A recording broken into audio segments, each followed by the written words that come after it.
With that, I'm going to change to our next very interesting panel discussion. We heard a lot about it today already, but I think there is more to it. Digital transformation is key, but it's also about what are the success stories, what is important, what is important especially for leaders when it comes to digital change and the transformation topic. I would like to introduce you to our panel participants. Clemens Pfeil, Vice President at Bain Capital. Felix Lee, Overseas Managing Director at EHang. Andreas Nemeth, CEO at Unica Ventures. And Alexander Schönegger, Managing Director, Philip Morris Austria. It will be moderated by Max Scheichenost, CEO at Falcon. Welcome, please.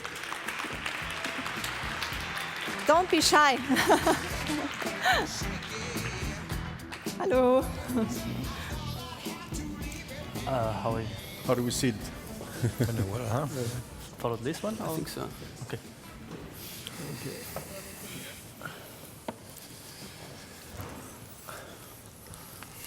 Great. So, first of all, thank you very much, everyone, for coming and for this beautiful location here. Today's topic is the new era of digital transformers. I guess, like as everyone would do for a panel, I prepared for this panel. And what I do, what most of us would do, they first go to Wikipedia and check what does digital transformers mean. So I looked it up on Wikipedia, and it says the page digital transformer does not exist. You can ask for it to be created, but consider checking the search results below to see whether the topic is already covered. And I thought, great, it's a topic that everyone is talking about. It's a topic which is on #1 priority on the board, but still there's no entry on Wikipedia. So Jimmy, he's speaking later today, and I hope that we can create some more content about this topic today on this panel. So let's create this new page in this wonderful all-star panel, and I would like to start with Clemens. So Clemens, you've got an impressive track record. LSE, Columbia, Harvard, and now you're Vice President of Bain Capital. In case you were wondering what he's actually doing, so he's identifying, analyzing, and eventually investing in companies, although I assume like most companies don't reach this stage. So specifically you focus on emerging markets, which is also the reason why I want to officially invite you to Vietnam. So let's start with the first question. What does digital transformation, which is sometimes referred as disruption, mean today? Yeah, first of all, Max, thank you for the introduction and thank you for hosting this panel. I think there are kind of like two key themes that I want to mention here. And one is, what does disruption mean today and where is it moving? And I think the first point is that I think more and more disruption means not just creating financial returns, but also creating a positive impact. And from talking to investors all over the world, I can definitely notice and identify this trend happening. And it basically means that what does impact mean? It could be anything from social to economic, meaning creating jobs. It could mean environmental, meaning investing in renewables or promoting renewables. And it could be simply implementing best practices in emerging markets, meaning anything from a no-corruption policy to anything of that matter. And I want to contrast that a little bit with concessionary capital, which basically means something like donations and foundations for charitable organizations, which historically doesn't necessarily mean that you're looking for financial returns, whereas impact means you're trying to find and identify companies that are creating strong financial returns for the investors while also doing good and creating some sort of like positive impact for communities and prosperity. And when you think about long-lasting and sustainable impact, I think that it's a lot more important to build a local ecosystem and local strong economy and community to sustain this economic prosperity in the future. And the analogy that I use for this is this saying that's attributed to Confucius of a few centuries old is, if you give a man a fish, he can eat for a day, and if you teach a man how to fish, you feed him for a lifetime. And that's kind of what I believe in. And then the second kind of theme that I want to mention is is about specifically emerging markets, which is where I invest. And I think the theme is there that disruption and innovation doesn't necessarily mean that you are developing new technologies through R&D. It could also mean that you are using existing technologies and just employing them in a smart and creative way. And as an example for that is mobile banking, or the kind of like a branchless banking system. And we've heard Valentin Stalf talk about N26 before, which is the European and American system moving more towards this system. But when you look at emerging markets, you're completely leapfrogging this entire industry, where this traditional model of banking branches that we have here in Europe never really existed, and it might never really exist, where you're really providing financial services to people that were completely unbanked before. And so I think that's an interesting example for this kind of leapfrogging, where you're using technology that already exists to create local disruption. And just to kind of maybe give you a bit more of an example of how this translates into the real world, I'll give a few examples of companies that we've invested in, or at least that we've seen identified as interesting. And the first one I want to talk about is in that mobile payments kind of space, and it's called M-Pesa in Africa, which is a very, very interesting company because it provides financial services on the cell phone. And you don't even really need a smartphone. There's no special app. It's all via text messaging and SMS messaging, providing anything from payments, transferring money to even microloans. And as you can imagine, bringing financial services and banking services to a completely priorly unaddressed population is having a very extremely strong positive impact on the population. And on top of that, also reduces crime and theft, given that these economies previously relied mostly on cash services. And then another example that I want to bring up is in the Middle East. And I don't know if anyone has been to the Middle East here before. Probably, and you've probably noticed in the Middle East it's pretty hot. So air conditioning is a pretty important topic there. And there's a company that uses kind of smart home technology to employ that in large commercial buildings to save energy. And it could be anything from small detectors that realize if windows are open, to leak detection, to using kind of like AI technology to optimize when the air conditioning has to be turned on or off. And as you can imagine, that saves a lot of energy in these buildings. And saving energy is a very important topic there as well. Another company that I want to mention is a company in Vietnam that we have exposure to. It's a company that builds diagnostic labs in Vietnam.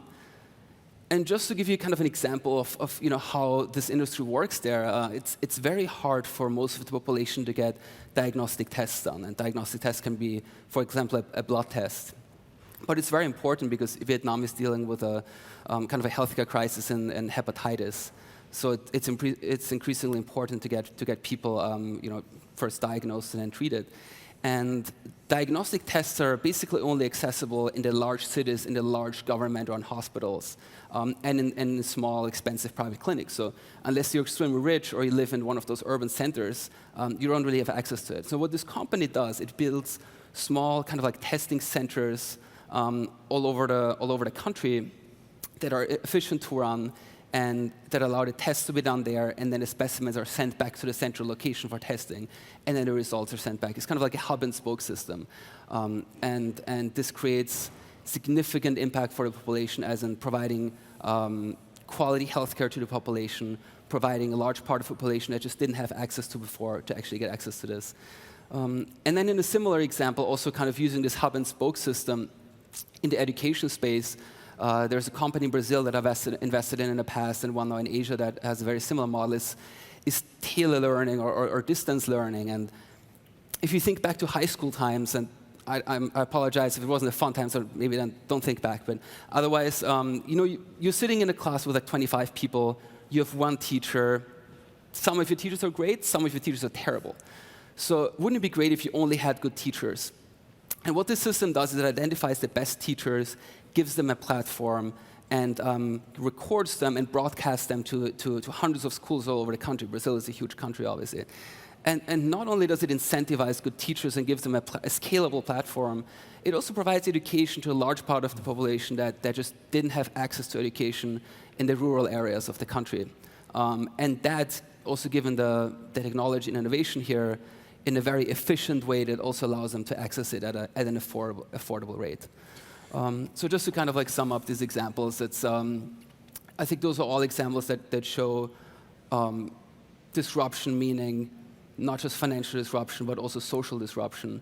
And at the same time, doesn't necessarily mean coming up with new technologies, but could also mean just applying existing technologies in a smart and creative way.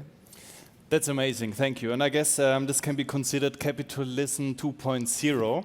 So to summarize, today's disruption means not only financial return, but also positive impact. And secondly, emerging markets sometimes are leapfrogging entire industries. So now going from emerging markets to developed markets, specifically Europe and Austria, Alexander. So Alexander, you've got an excellent track record with household names from Nestle, including Professionals and Waters, and with Nespresso. Now you're the managing director of Philip Morris Austria, and your expertise is in the development and commercialization of innovative new products. So talking about digital transformation and disruption, for you, what does disruption mean to this generation of decision makers? Yeah, let me paint a picture. There are, I would say, two elements. When you have a disruptive or innovative product at hand, and pictured Nespresso 20 years ago, or now at Philip Morris with our IQOS devices, you have to manage two parts. One is, first of all, you need to establish a fertile ground where your product can survive outside the company. And that means understanding directives, legislation, all the elements that are important that you can actually bring your product to the consumer. And inside the company, you need to manage all these disruptive elements. So you have those two elements already prior going to the market. The second element when it comes to disruption is normally that if we have one disruptive innovation at hand, it entails other ones. One disruption will bring the other. So you have an interesting product or service or a mixture of products and services, and then the next step will be how do I communicate about it? And normally, if you have something that is that new, there's a certain requirement to communicate it differently as in the past. In the case of Philip Morris, we have now a global campaign called Unsmoke. So imagine that in the age of obesity, some other companies will start to unburger or to uncoke. So, but that our staff has been confronted in the past years where people say, stop. There's a better alternative for us. Afterwards, once you have a very disruptive communication, both internally and externally, you want, in the new way, to access to the consumers and be able to have a direct contact with them. We know that the power nowadays is not with the manufacturer like in the old days, but the closer you are to the consumer, the more power you have and your better understanding you can build on the consumer side. So you start to go omni-channel, and many businesses are based on a wholesaler model. So you go omni-channel, which requires, again, to manage all the touch points in a seamless consumer journey, and that has to be then, of course, digitally managed in the company. And finally, you also have to undertake a big cultural change, because as you're spearheading all the developments, you need to make sure that you have a culture where mistakes are allowed, because there's an uncharted territory. You don't know what you will find up next, because you're entering a new marketing path, you're entering a new commercialization path, and you have to have people that are pioneers and are ready to take the challenge, and you don't have a company that is managed by fear. And we've seen probably lately some examples in Germany where certain information doesn't go up in the right way, and then it causes a multi-billion scandal. So speaking to a lot of business leaders, exactly as you highlighted, like this culture of failure. This is like one element that most business leaders underestimate. So perhaps can you elaborate a little bit more about how do business leaders cope with this continuously evolving business world, and also how can business leaders attract this type of talent? So right now you're talking to a guy that comes from the tobacco industry. And if you look at the innovations in the tobacco industry in the past 60 years, has been basically a filter. It was developed in 1915, then introduced in the 30s. In the 1950s, it was commercialized. In the 1970s, then it had finally a certain market share. So you can really see it hasn't been probably the most exciting category to be in. However, 2 weeks ago, I was at the tobacco fair in Salzburg, which is the only and biggest tobacco fair in Austria, and 95% of products had nothing to do with combustible cigarettes. So you can see how fast that changes within 2 years' time. So we take a picture 2 years ago, the tobacco fair, and the picture now, tobacco fair, it is a different fair. This is how fast things are moving along. Now, very often we are changing because we have outside elements like directives, regulations, laws, legal obligations that force you to change. We should not underestimate, because we always talk about innovation, but if you look at the legal framework, and the framework we are operating in is pretty important. Now at Philip Morris, what has happened, and prior to that, if you want, if I may, on Nestle and Nespresso, those innovations came from the position of strength. It came from a position from the market leader, and it came from a position that we were thinking 20 years ahead. And that, I think, makes a big difference, being in a position where you can invest, where you can shape, you can build up an ecosystem, and you can work then together with the stakeholders in order to make a best possible impact for the new category that you're launching. It also, of course, has a big impact on your company, because what it changes in terms of leadership is that the half-life, so the Halbwertszeit in German, the half-life of experience is getting smaller and smaller and smaller. Your decision makers have to entirely change their thinking, and you have to move from a continuous improvement approach, Kaizen, which was very nicely used in the 70s and parts of the 80s. You have to move to disruption, which means that you change much faster and you go much faster with new parts. So that means that your organization has to become a continuous learning organization. The experienced people might not be the experts, and they're rather coordinators. And then you have to have the courage and also the willingness to change in your organization, and that has to become a new company culture. And then, Alexander, so you have got global experience. You've worked and lived in Singapore, in Japan. You've worked like for Nestle, now for Philip Morris. So based on this vast amount of experience, what would you say do companies need to really stay ahead in this digital transformation? Well, around 3 points I would like to point out to you. The first one is, of course, customer centricity, and that starts with the element of deep consumer understanding, and on the other hand, closing the loop through the customer satisfaction, so all customer feedback that you can get across all touch points. Now, that in the old times used to be paper and pen and questionnaires. Nowadays, we're talking about big data. So this is where digitalization comes in big time, because you can measure everything. And by being that close, then you can go into kind of segmentation, deep segmentation and customization, personalization that you've already seen earlier in the presentation when it comes to the shopping, where you can basically personalize any aspect to the needs of the consumer. The second element I think that is very important we should look at is around opportunities and threats as we look ahead. In the past, for a company, you would look at your next competitor. But meanwhile, I would say, looking at your next competitors, normally you do know more or less what they will do. It's quite predictable. However, now in the new digitalized world, you will see that all the changes, all the innovations, opportunities and threat trends are happening at the periphery. You can combine a product which doesn't seem at all interconnected with a service, and then suddenly you create something new.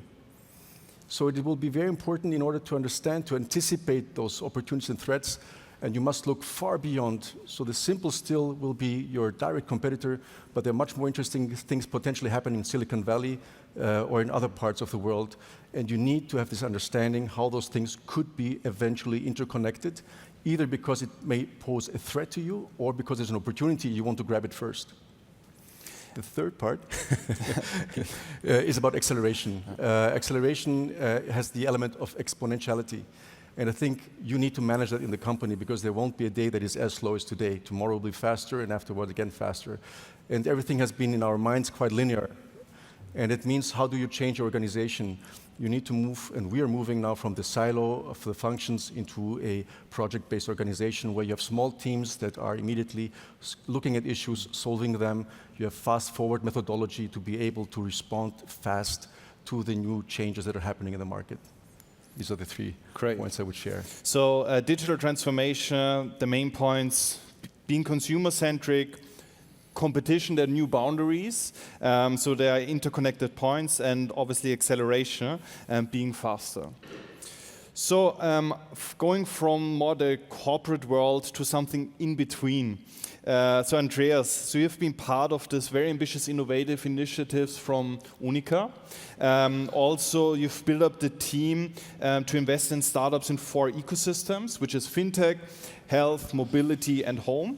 And now you've started Unica Ventures, like as a dedicated venture capital firm in 2018. So a couple of questions, because like in today's audience, we've got people from high growth startups to established companies. As a warm-up question, how do companies stay ahead and on top of this transformation?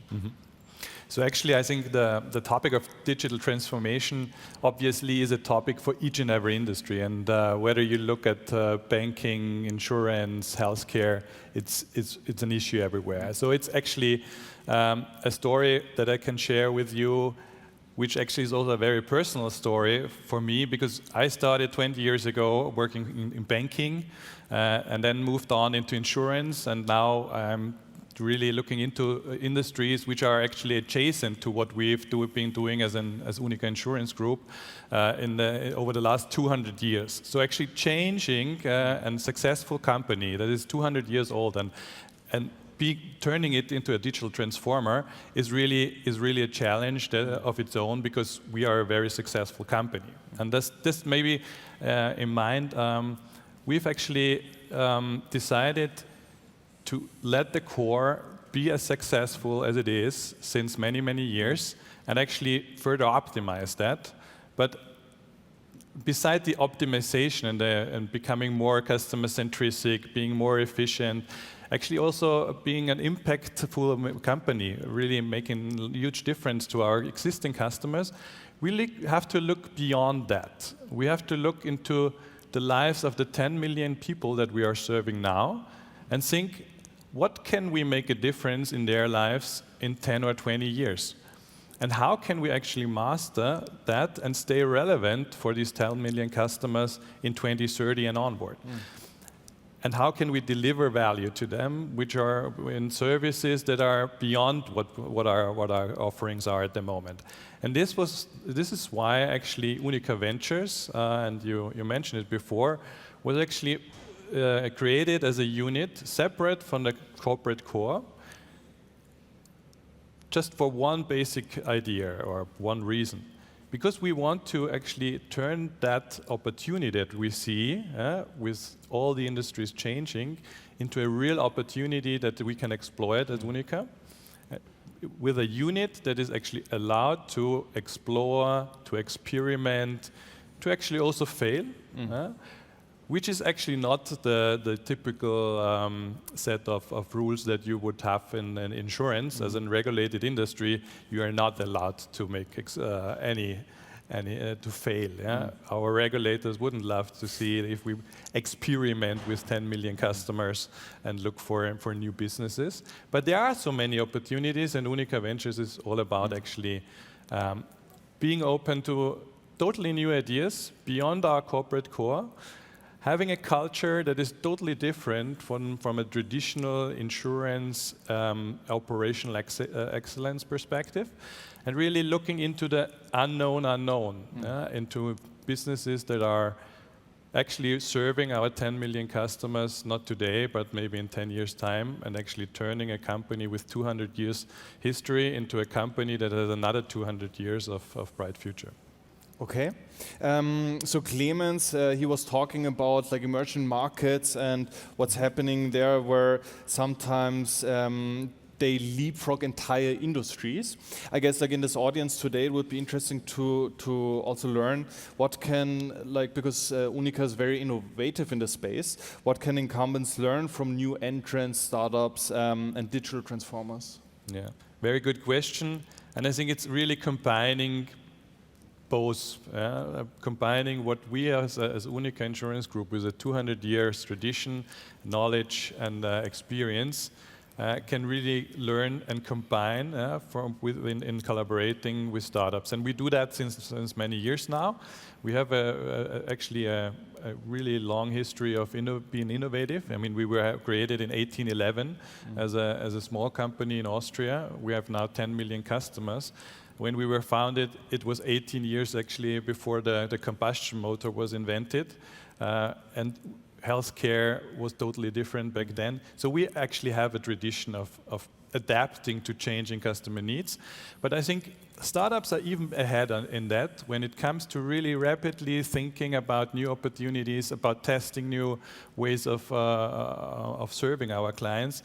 They are much, much faster, and we use them as a lab to experiment, to learn, and actually to test new ideas. And once they really mature, once they have product market fit established, once they have revenues, we are happy to invest in them, help them grow, and help them scale the business. And I think that is what an incumbent really has a lot of experience in running huge businesses, scaling into geographic markets, and really supporting that with money and resources that we are definitely having at hand. Great. So corporate venture capital is relatively new.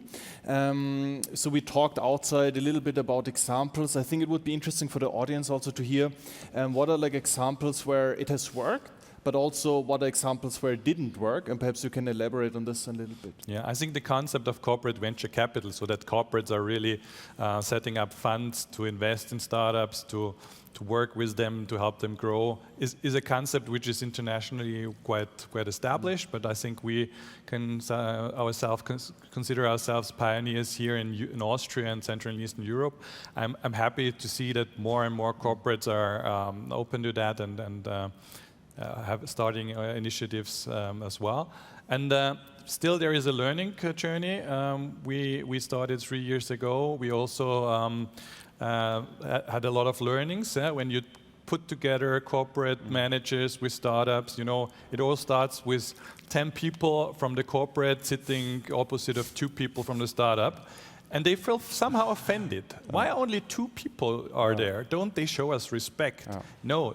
There are only 2 or 3 or 4. So I think there are differences in culture, and you have to respect that, because it's a fast-moving startup scene, and incumbents can really work with them if you follow some rules. And I think one of the key learnings and what we can actually share, and I would recommend everybody, is start with little small POCs, proof of concepts, well-defined scope of projects, really define what's the role of the startup, what's the role of the incumbent, what each and everybody has to bring to the table, and what's the outcome that you want to achieve in 3 months' time.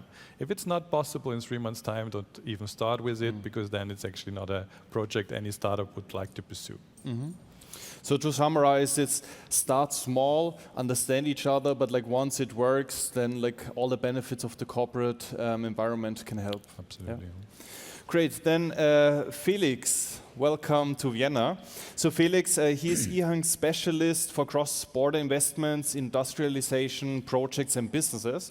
I think very interesting, Felix, he's leading the global growth strategy and the strategic business development.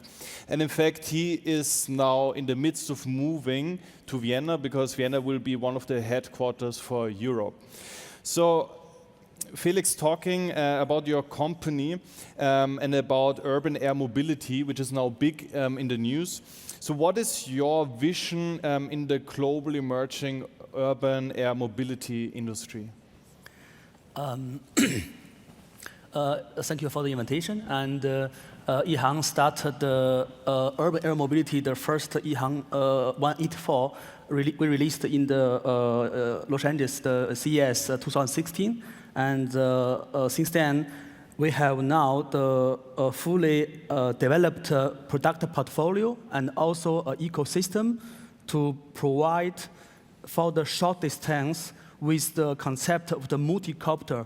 After so many testing, we believe now for the urban air, this is the right time that we can commercialization the urban air mobility, because we have already in 4 different Chinese cities. we have the opportunity to make the experimental testing in the urban area. For example, the first one is in Guangzhou. We are allowed flying, make the drone delivery over a city more or less 20 million people. And also we are work very closely with the DHL. We are their exclusive drone delivery partner. And this is some use case in China, and also in Southeast Asia. We have some use case with Malaysia. Use the drones connect a different island. And in Yihang's version, we believe what will be the safest design for air transportation, because this is the first time we use the bigger multicopter. They have the highest redundancy. I mean, not only the redundancy for the electric driving system, but also for all the sensorics, all the operation systems, all the communications. And through this way, yes, we know that with the multicopter, this is for the energy consumption. This is the worst design, because you need a lot of energy against the weight. But for the safety reason, we choose this one. And after so many testing, it's also approval that this works. And through this way, in total, so it's always a balance. What do you want to choose? Safety, energy. And I think now we already found a balance for it. Yeah. And why do you think Yihang will lead this new movement? I think because of following perspective. The first one is globally, from all the public information, we have the most unmanned testing and also the most manned testing. And also we start several projects with the Chinese CAC. We're already in the airworthiness area.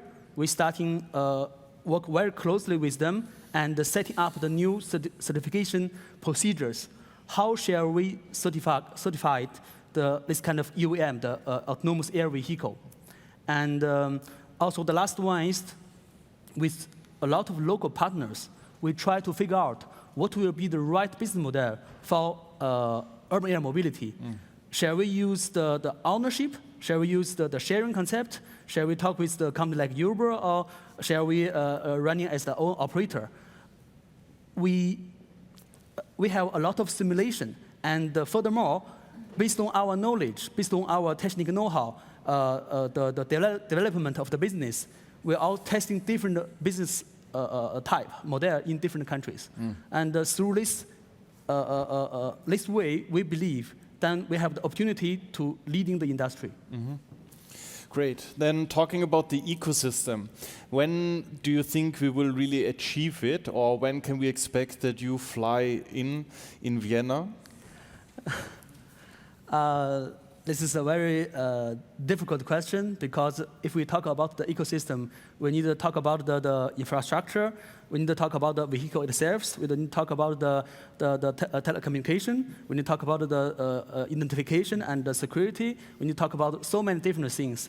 And I think at least in China, because we are also Chinese, we have the opportunity to talk with the local partner, because Yihang, we focus on the development of the vehicle.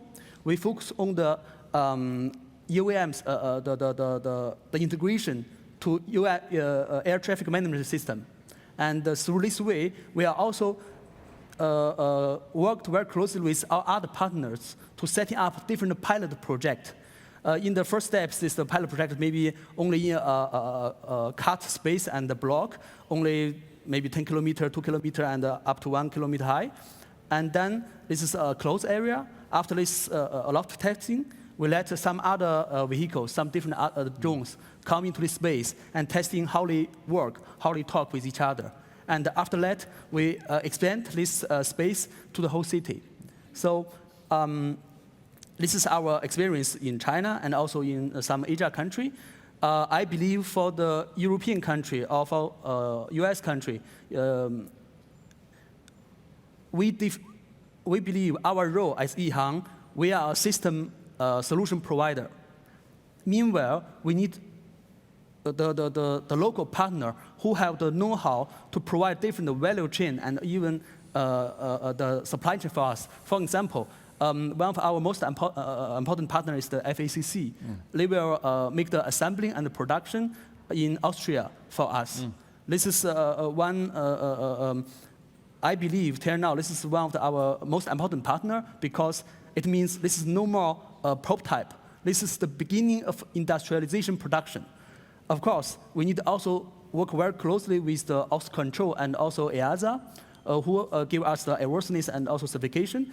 These certification processes takes time, and I couldn't say how much time we need because as a manufacturer, we do our best job. We show all the simulation, the design, the safety of the design, the production, but for the regulation, this is not in our hand. And what time we can fly in Vienna?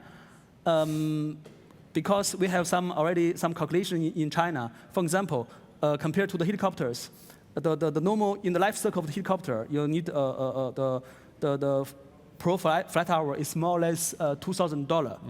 With our concept, with our vehicle and system, the safeness can achieve more or less, it depends on, always depends on the country, it depends on the use case, 50 to 70%. It means through this way, the amortization cyclus is very quick. And also, I have some experience like traveling between the Vienna airport and the city center. Sometimes I stay in the traffic jam, and I believe use the AEVs from Yihang. You can fly in direct from the airport to the city center, no traffic jam.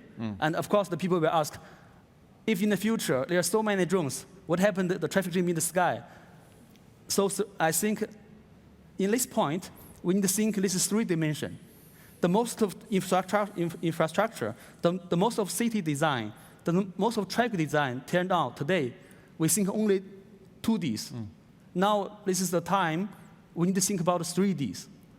And we need to rethinking how, in 3D, how we can live, how we can work, how we can do business. Great. So Felix, I hope next year I arrive in Vienna, Überfly, and I can fly here to the city center. So my hopes are on this one. So we only have a couple of minutes left. Group questions. Alexander, perhaps we can start first. What do you see are challenges and opportunities, especially in the European context, for digital transformation? Yeah, I think if you look where we stand in Europe compared to other markets, like if you take the Asian bloc and the US, on the regulation side, there are some issues because in Europe, before you start even to launch, you are confronted with endless directives, that regulations, rather than building a framework within that you can operate and innovate, and afterwards, as you move along, you would then bring in the right regulative measures. So I think if you want to catch up versus not only in terms of financing, but also in terms of investments, but also in terms of being faster in catching up with US and with the Asian markets, that framework has to change and new thinking has to be established. Okay. Last question for today, and I would like to get two views on that. Brain drain. So we've got on the one hand Clemens, who moves to North America. I moved to Asia. Felix is moving from China to Austria, to Europe. So I guess what we've heard today regularly was the US is so inventive. It's about speed. In Asia, also like thinking ahead, what can they develop today for the future. But coming back to Europe, what do you think, and first, Andreas, if I can get your view, what can we build as a platform for talent to stay and or attract talent to stay in Austria? Maybe I want to combine also what you tackled that, and my answer would be actually Europe has a lot to offer because we have really good scientists, engineers. Austria has a lot to offer. We are actually only second to Sweden when it comes to spending, public spending for research and development.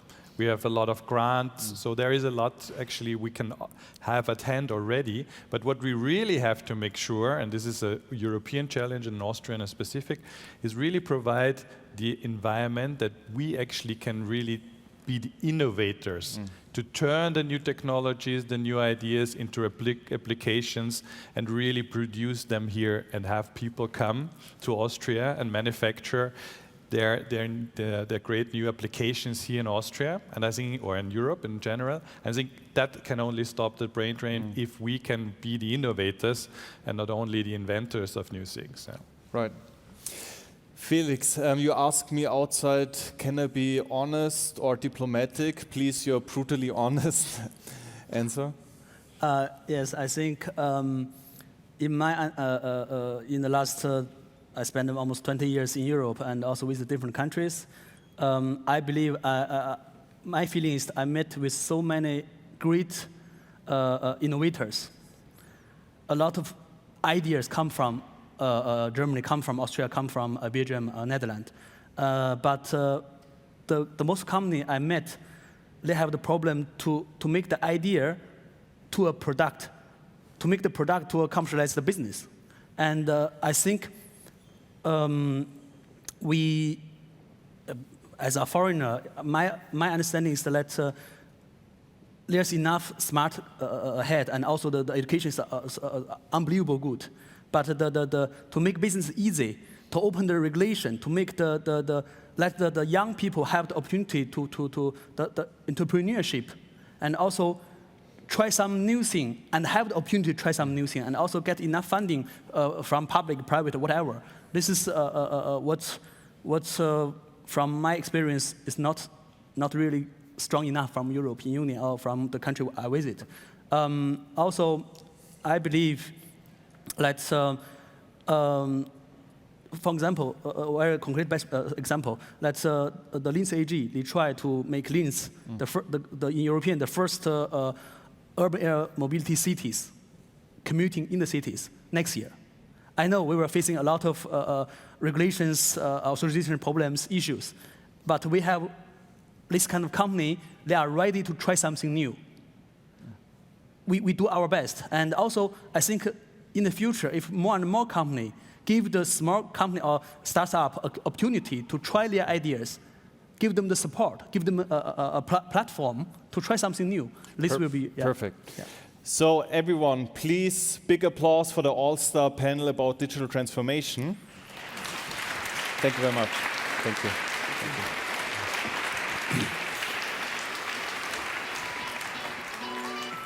Thank you.